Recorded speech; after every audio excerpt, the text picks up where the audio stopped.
All right, welcome back, Aspire Leaders. Thank you so much for joining once again. For those who are watching on YouTube, you may see a familiar face, someone that has been on the podcast a couple times here on Aspire to Lead.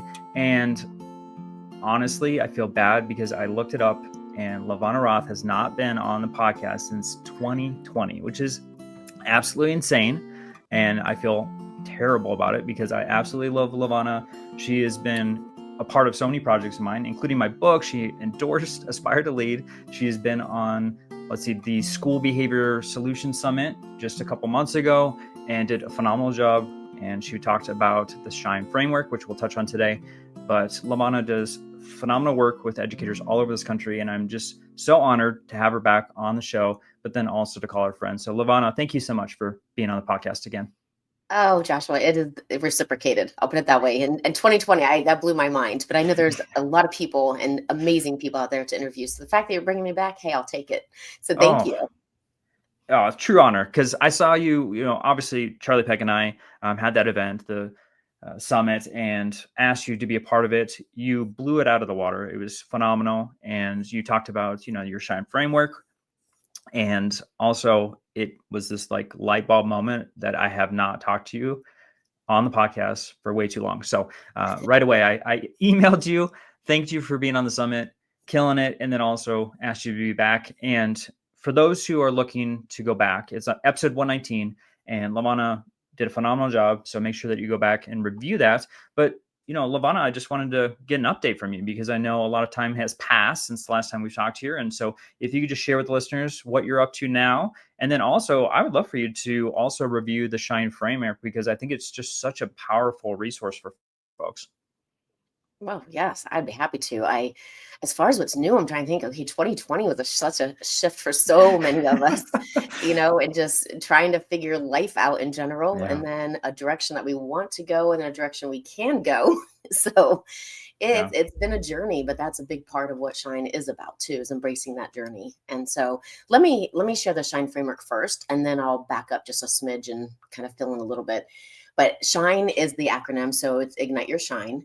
And I really did mean this for students, but what I found along the way is the number of people saying, you have no idea how badly I needed this.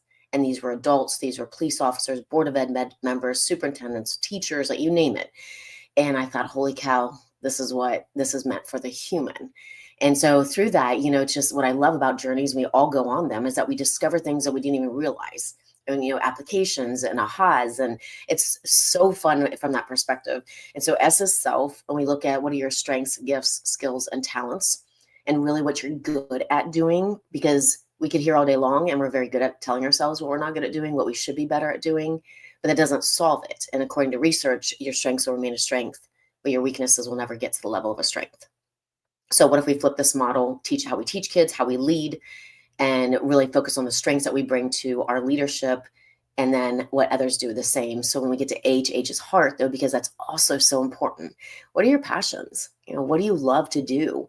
And we kind of abide by the 80-20 rule here at S.H.I.N.E. Like, it's 80% of what you would love to do. And then, of course, there's 20% of it is a job. There are things you're not going to want to do, but you're responsible for. And when you can put the S and the H together so that you're marrying your strengths and your passions together, that's your winning combo, the biggest area that you're going to thrive and have happiness and even confidence. I is inspire. How do you stay inspired? How do you inspire others? We believe there's a responsibility to both.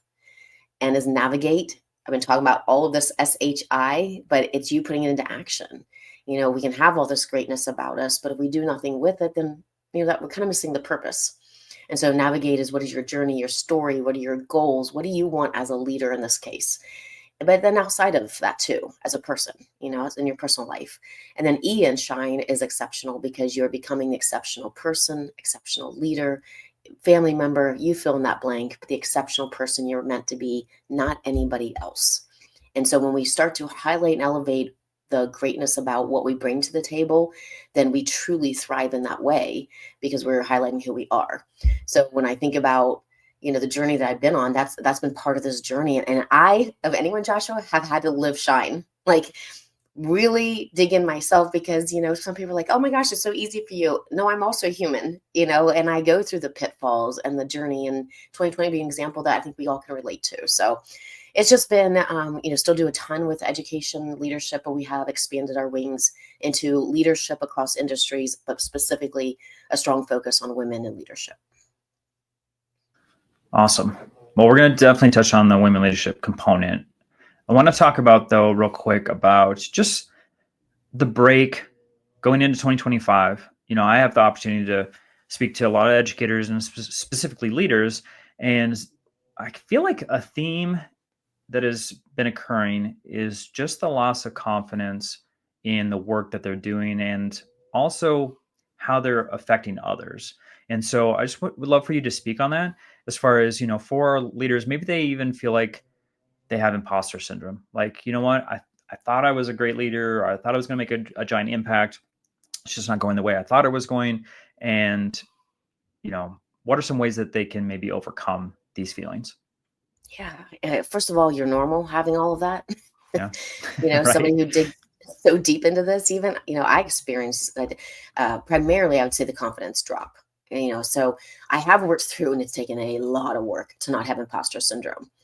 And I will share the reason I think that is, and the way to overcome that is you have to shift your expectation of who you are and yourself. And that is where S.H.I.N.E is going to play a huge aspect, because again, imposter syndrome is basically when we step into something believing we don't have the right to be there. Right. But what we're really doing is we're reflecting our own mindset, our own belief about ourselves into the situation. And we think that we have to have all the answers. We think that we have to lead in a certain way. We feel like no matter what somebody brings to the table, that we should be the expert in answering, solving, giving, tactics to strategy. And when we think that way, then yes, because we know that's not real, because it's not real, because it's not even possible. I equate it to perfectionism, right? We can strive to be perfect. And boy, recovering perfectionist right here. I get it. But at the same time, I know it's not possible. So the moment I start to step into that arena, I have to tell myself, this is the old you. We don't do this anymore. And so stepping into what am I good at doing? Because that is what I'm supposed to bring to the table. I'm not supposed to bring everything to the table. That's why we have other people. That's the beauty of this. And so if I can really focus in, and if you all listeners can focus in on what are you good at doing and what do you love to do, and just start sitting in that, so that, like, if you look at the team here at Ignite Your Shine, they are no LaVonna. Thank goodness. Because one, we already have enough of me. One is plenty. But outside of that, I need them to bring to the table the things that I'm not good at doing. So one of the takeaways that I did, if this helps anyone, is I spent a week with a piece of paper beside my laptop. Now, it could be on your phone, right? It could be wherever you want. But I jotted down all these tasks of things that I did: answering emails, answering questions, putting a document together, prepping for let's say a staff meeting. It could be, everything you think of. You can do it personally, professionally if you want, but let's focus professionally first as the leader in the building or a building. So now what you do is you go through those, and I put down things that only I could do, like job description, only you can do this. So I put a little L beside all of those. I then went back and I coded them, which of these are strengths of mine out of all of them. So not just ones with an L. And I did H for all the ones that I love to do. And what I started looking is at all the ones that didn't have an L beside it, I could technically delegate. I could get it off my plate and have somebody else. And especially if it was not a strength of mine and or an H, a heart of mine, a passion, I don't need to be doing it because it's going to drain me. And what I found in doing this is that having these open conversations with teams is that I discovered, like, wait, you actually love to put together an email? Wait, you enjoy doing that? Holy cow, I don't. So you want to do it? And then what it did is it elevated and uplifted them because it gave them energy because they were good at it and or loved it. And so I just think when we think about the confidence, like, that comes from knowing that this is where I rock, this S and the H. And if I can live there as much as possible, and when I can't live there, it's okay, because I've got others around me that I have learned about their strengths and their passions that I can pull in. And now all of us as a team, we rise. Like, it's incredible. We literally shine at that point. That's awesome. Okay, this makes me think about just a cultivation of confidence as a building culture, right? So I love that you're like talking about leadership in the sense that yes, we're enhancing ourselves, but we're also looking at the strengths of others and trying to build their confidence. So is there any other things that you can think of to kind of enhance the confidence of the staff also? Because sometimes that's part of the roadblock of maybe effectiveness or feeling like you're good leaders, the way that you're influencing others. Yes, I think faculty meetings are a great opportunity and it can be super simple. It could be having them, jot down what are some of the things that you did this week that was a strength of yours. The interesting thing of this is it's super uncomfortable at first, right? Because we often say, well, I'm not going to brag about myself, or that's arrogant. No, it's not, because you're not coming from that direction. You're coming from the direction of saying, this is what I'm good at doing, and I cannot wait to learn about you and what you are doing. So it could be sitting at a table, it could be partner to partner. We all know turn and talks and pair, think pair shares. So it could be anything like that. It could be totally out of the box different. It could be go pick out a picture of a nature scene that's a postcard, one that resonates with you, and turn to somebody and share your picture and what are the strengths that you see that. So if mine was a mountain, which I'm going to say mountain, Joshua, since you live in Colorado, right? But I think of a mountain as being, Yes. we can look at it as in, holy cow, I've got to climb this huge, massive mountain. This is daunting. Or look at that mountain. That is a journey. That is something that has strength behind it. And yes, there's sometimes rock falls, that happen, and the dangers that can come with that. But if we focus on that, then that's what we're going to see also. So instead, it could be maybe I share with somebody, if I have a picture of a mountain, to say, I relate to this mountain as a leader, or my strengths relate to it because of, and then some of the things I just said, and deeper. And that could be a 1 minute and a 1 minute done. But you just created this bridge between two people to learn about each other and the person to learn about themselves. I think that is a huge opportunity. I think there's a lot of activities you could do, then that's where we specialize. That postcard is one that we do. But another thing too is, one of the things I see us doing this with students too, and I just wish we would flip this model. And I was at a school yesterday that I got to see this in action. But if we talk to students, for example, or we talk to others, and we're thinking, okay, so I need this person, or I need me to realize that I do have this greatness about me. I do shine. In order to do that, we need the person to say it, right? What I mean by that is, if I said, hey, Joshua, I appreciate your patience. I appreciate the podcast that you do that supports so many leaders. Like, you're never going to understand the impact that you make. I appreciate the time it takes to get guests on, work with schedules, edit these, get them out there, make sure they're promoted so that people do get the impact of them. And these are all true things I'm saying to you, right? These are things I do appreciate about you and understand. And I'm grateful for this, because you're someone that aspiring leaders or leaders can turn to get so much advice from so many people. I can tell you that all day long. It might change you in the moment. It might shift you to have like, okay, LaVonna believes this in me. So, all right, it's true. I've got somebody believing in me. But if we don't believe it, then here comes that imposter syndrome. Here comes the lack of confidence, and all this starts to seep in. Instead, I need to say things such as, Joshua, you do this podcast. What do you find that it achieves? What are some of the results from it? What are two impactful stories that you've had because you know that you do the podcast? I need you to say it, and I need you to believe it so that the confidence rises. And the last thing that I'll say too, when it comes to confidence, because I think this is huge, is that there's no such thing as, ta-da, I have arrived, I am a confident person. Doesn't exist, because life throws those curveballs and we get pounded in some cases, in other cases where it's a small little hiccup, we call it a speed bump, but they're coming. And so I had someone on my team at one point, she's like, LaVonna, you preach confidence. Like, you are confidence, but right now you're not being confident. And that was that moment that I went, wait, it's because we do this, right? We go up and down and up and down, and sometimes really high, and we're feeling really good, like not arrogant, but feeling good. Like, I'm living in my purpose. I'm living where I'm supposed to be. Like, I do rock at this. I am good at this. I'm not perfect. I'm not the best. We don't forget about that, but I am good at it. And then there's moments where, knocked down. But that's where that resiliency also comes in. So confidence, it's a journey. It's going to be that up and down. And you probably know that if you reflect.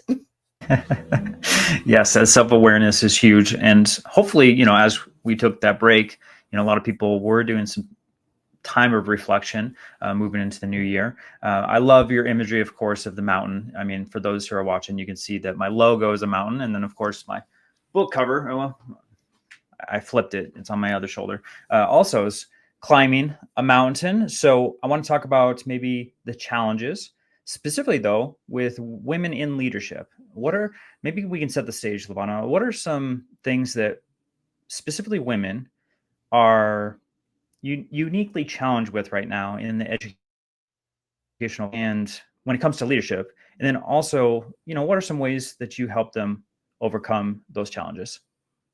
Yeah, there's a lot of uniqueness if you Mm-hmm. look at even just the gender differences of societies and Yeah. how women are raised is, I guess, the best way that I'll say that for now. But we can go as simple but a highly effective of the ads that we see of what women should look like. And so there's been a shift, and you see a variety of body types. You don't have to be this one image, but that also carries over into everything that we do. So there's the of what we're supposed to look like. Like if I showed up at to speak, for example, to keynote, and I decided that I'll dress professionally, but I'm not going to do my hair. I'll brush it, but I'm not going to do it, and I definitely don't want to do my makeup. I would be seen as very unprofessional, and sometimes even crosses into if we don't have heels on, that we are not as professional, like kind of slumming it today.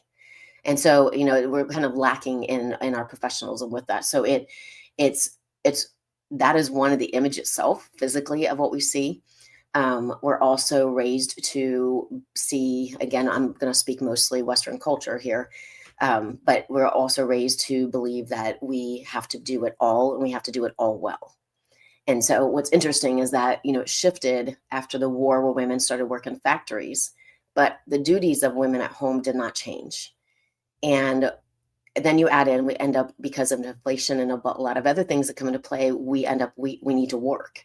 And not every situation. So I want to make sure that I'm not like, giving this blanket statement, everything that I say and do. But a lot of women had to work to support families at that point, and, and up to even today because of so much of the cost of living and things. So now we've got multiple people in a home working, or one single person working, possibly trying to raise kids. And so when we look at even a school and leadership and stepping into that, there are expectations of us. But I think about it from a woman's perspective, and it hit me one day. I thankfully have a husband who we have non-traditional roles here. Like he's the one that does the laundry. He is the one that cleans majority of the time. Like I straighten up and things like that. But he does those kinds of things where I come in and I run my business and I travel a lot speaking, and I come home and there's things like I cook, he cleans up. So we've kind of established that, hey, I'm gonna go to the grocery store, or he's like, hey, I'm going to the grocery store. Is there anything that you want me to grab while I'm there?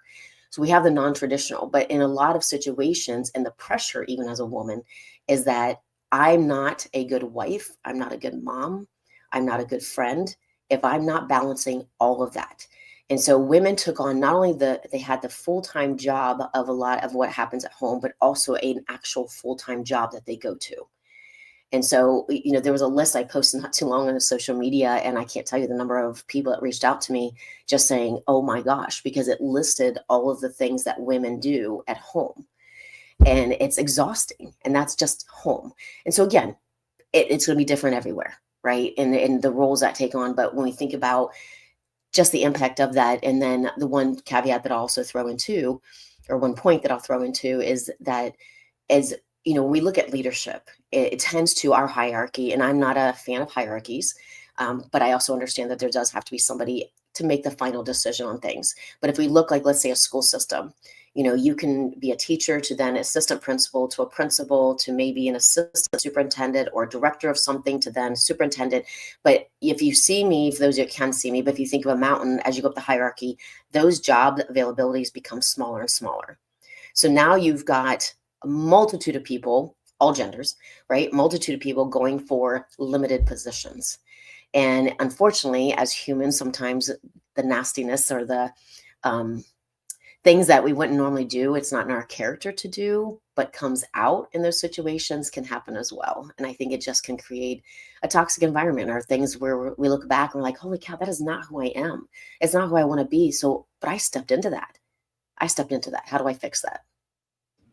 Yeah, and you talk about that hierarchy. If you look at the data too, women in those positions as you go higher and higher are less and less as far as the percentages. And I mean, it's so small as far as superintendencies, and which is ridiculous. But I hope, as we're speaking, that and in the future that will change. I want to talk about just the encouragement piece, right? For those who are listening, regardless if you're male or female, I just want to know, LaVonna, how we can encourage more women to step into leadership in the future, and then also how do we get them to see themselves as a leader?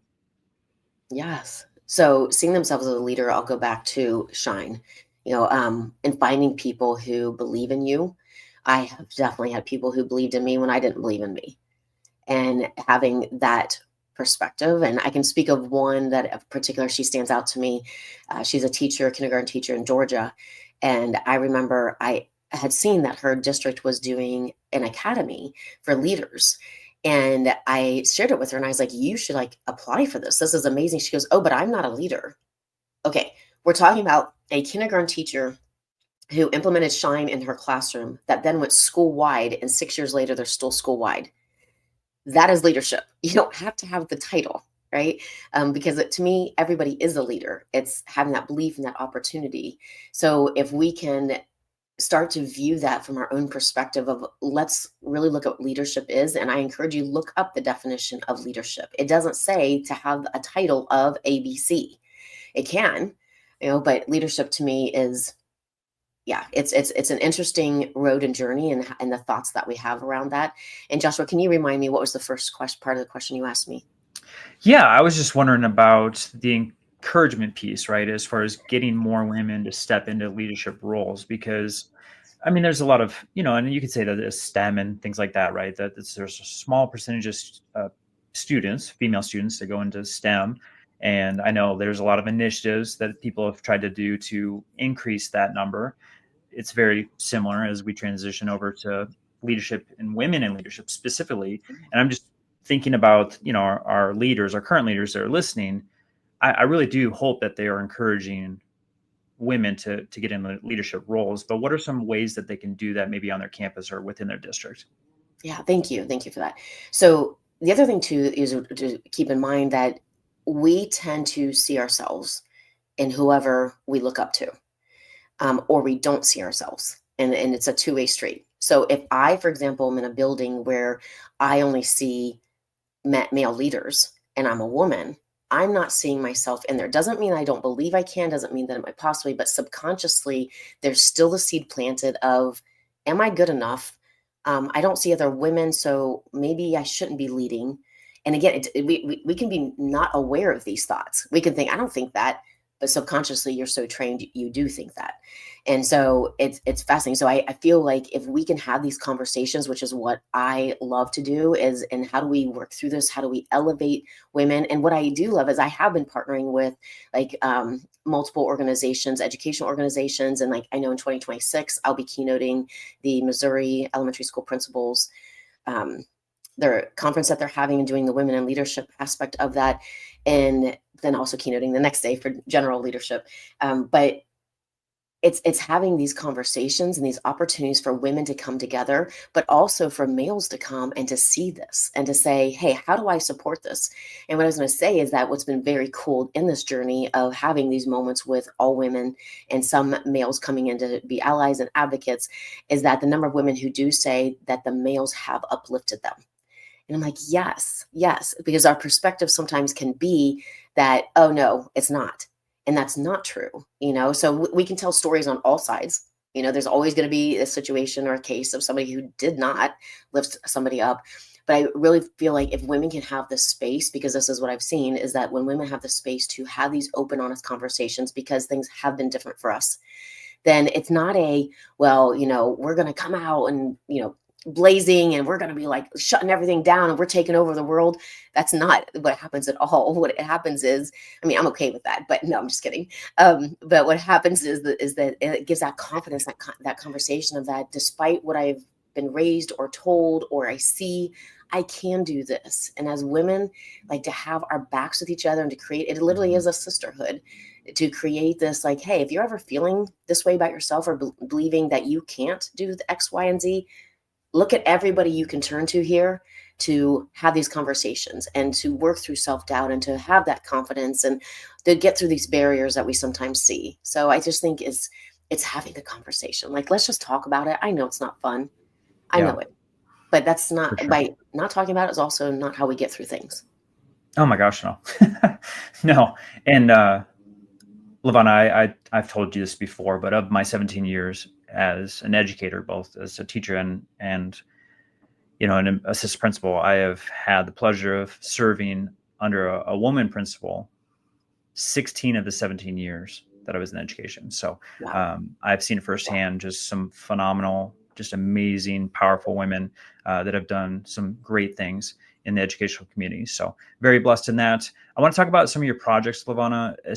First off, this is probably a good segue. You've got a Women in Leadership and Leadership Summit. So can you share a little bit about that event? Yes, yes. So those are things that we actually partner with others on this. So if there's a district, for example, or a school or an organization who says we really want to bring women in leadership together, we want to highlight this, we want to support, we want to break through, past barriers of what we've had or current barriers, then basically they host it and I come in and I facilitate the entire 1, 2, or 3 days. And it is so much fun and enlightening and just the hearts and the things that people say. So, we're looking for opportunities to be able to do that. And, the districts are fabulous because they have the building, they've got the people, and then we can come in and we want everyone else to just let us do the work. Like, let us take over, let us get into the nitty gritty and the heart work, but also okay, what does this look like? And what does this mean going forward? So we leave with action plans for them personally and professionally, but then also we can go, as a district or as a school. And so those moments, I just leave there on such a high because I just see the power of what happens. Oh, it's a beautiful model. So for those who are listening, if that's something that you're interested in, make sure that you're reaching over to LaVonna. I'm going to put your website up, LaVonna, also on the screen here, igniteyoursshine.com. So make sure you're heading over there if that's something that is of interest for your school or your district. And man, LaVonna, partnering with you would be an amazing thing. So make sure for those who are listening that you head over there to find out more information. What else are you doing, LaVonna, to serve educators? I know you do some group speaking, skills coaching, but I know you have a lot of other additional services that you provide too. Yes, yes. So we do go into schools and support, whether it's a kickoff with a keynote, and plant the seeds of shine and what it means. And it's something that people can immediately take away and put into practice. And as a matter of fact, for teachers, we have lessons which administrators could use as well to model and to share or to, like do it, go into classrooms and give it as a possibility of something they could do to help with students, because we know, especially that how we feel about ourselves affects our behavior. And so if we're looking to work on that, that's one way to do it too. We also, yes, so the group speaking skills is actually fascinating. It was not anything I ever planned on doing, but having keynoted and been a speaker for, oh gosh, it's going on 17 years now. Plus, being a teacher, that you speak all the time too. In that case, we could add all those many years in, but we won't do that math. No, I'm totally fine with age. So, but what I didn't see was how professional development departments or those that do present, even administrators presenting at faculty meetings are looking to elevate their speaking skills as well. And so we've been working with Miami-Dade, for example. They came up here to St. Pete, worked with their professional development department. We did a whole presenter camp with them for a day and a half, and it was phenomenal to watch the growth and the confidence. People who got up shaking, scared to death, to like at the end going, I did it, like so excited. But I do real-time coaching. So they, for example, speak in front of the group. I coach right in front of the group in real time. And it's things that like, okay, you rock this out to, all right, here's how we can kick you up a level. Like, here's something that you could do that could just shift it and make a big difference. And now, as a matter of fact, next week, I'm going back to Miami-Dade and going to be working with administrators on one day, and then their professional development, professional development people on the second day. So I love this journey because Shine is so applicable across the board that it doesn't have to be a certain model. Like, we want to do, what is it that you need and how can we help serve you in that? Yeah, I was thinking about it. Like, it's one of those things that nobody teaches you, but expects you to be able to provide, especially, in an administrator or a district position, is that you will be presenting to other people about information. And yes, we were a teacher at one point and we are in front of kids, but at the same point, it's different when you're talking with adults and trying to make it not only effective, but something that's going to keep their attention and make you a dynamic speaker. And it's something you don't learn in your master's program or, whatever schooling you have. And they just assume that, over time with experience, you're going to get better at it. But it's one of those huge stressors for folks. I mean, we Mhm. all know the data. Like, people would rather die than go up in front of people and speak, especially their peers. So to get a role like that and then just assume that they're going to possess those skills is not great. And I love that you're providing support in that way. I also want to talk, LaVonna, about an exciting thing that you're doing, which is supporting communities just in general with your business and yourself. And I'd love for you just to speak on, what you're doing to, work outside of education and work with communities. Yeah, this is a big goal for 2025 is how do we give back to our communities? And so, I travel and go all over speaking, but what about our own backyard? And that's often a little bit harder. There is even a saying that you can't be a prophet in your own land, meaning, people just tend to look past you in your own, but there's so much work to be done. I live in the Tampa Bay area in Florida, and there's so much happening. And I'll give you an example. I had done a keynote at it's called Working Women of Tampa Bay, and so I did a keynote for them, and there was a woman in the audience who is a co-founder of 100 Women Care St. Pete. And essentially what it is 100 women will come in for the night, and I got to experience this amazing, and they donate $100. They don't have to, but can donate $100. And that night there are 3 nonprofits that will pitch, and so one of those nonprofits will walk away with the entire bucket. So the goal is $10,000 for them. Well, that night there was enough that the one who got it was had actually received $18,000, and then somebody else had stepped in, and the 2 that did not get it was donated 2,000 for them. And this just the stories of watching the nonprofits, and one of them was a woman who I know her consignment shop. I don't live that far from it. And she told the backstory as to why she started it with having one night a pounding on her door. And when she opened it, a woman was standing there drenched. And the woman had jumped off the bridge, swam across the water, ran to the home, pounded. She had just escaped human trafficking. She started this consignment shop to give back and do workshops to give clothing to women in need of such things like this. And listening to the other 2 and then learning even more, it blew my mind. I have goosebumps right now of how much need there is in every community, but how can we serve our own community? And so, we're always here to support any community. Like, I don't believe in boundaries that we've made up. However, what could we do while we're here? And so in some cases it might be, just serving and volunteering and donating time, and we're okay with that. But if we can also donate dollars, we're happy to do that too. No, I love it so much, LaVonna, and such a powerful goal for the upcoming school year. All right, so I want to talk about an actionable item. I mean, we've discussed a lot of components here today, so I don't know if you want to link it or not. But just a question I ask all my guests is, for our aspiring and current leaders, it's great that they're listening, but I want them to have an actionable item. So if there's something they could do tomorrow, next week to enhance their leadership journey, what would you recommend? I'm going to recommend you do what we've actually talked about. I feel like I'm guilty of this, where I hear something, I'm like, oh my gosh, I'm going to do that. Oh, that's a great tip. I'm going to reflect on that. And then I'm going to do, and then we continue on the journey, and life happens, and maybe remember someday going, oh, I was going to think about that and implement something, but I totally forgot.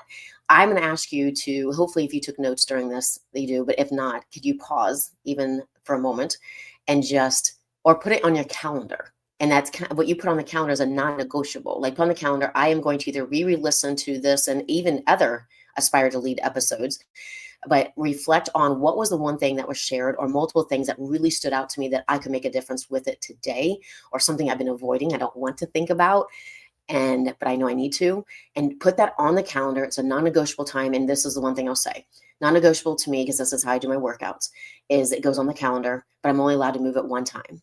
So if something does come up, so if that non-negotiable of reflection, you implementing whatever that is, you put it on that calendar. And if you have to move it, you can, but you are only allowed to move it one time.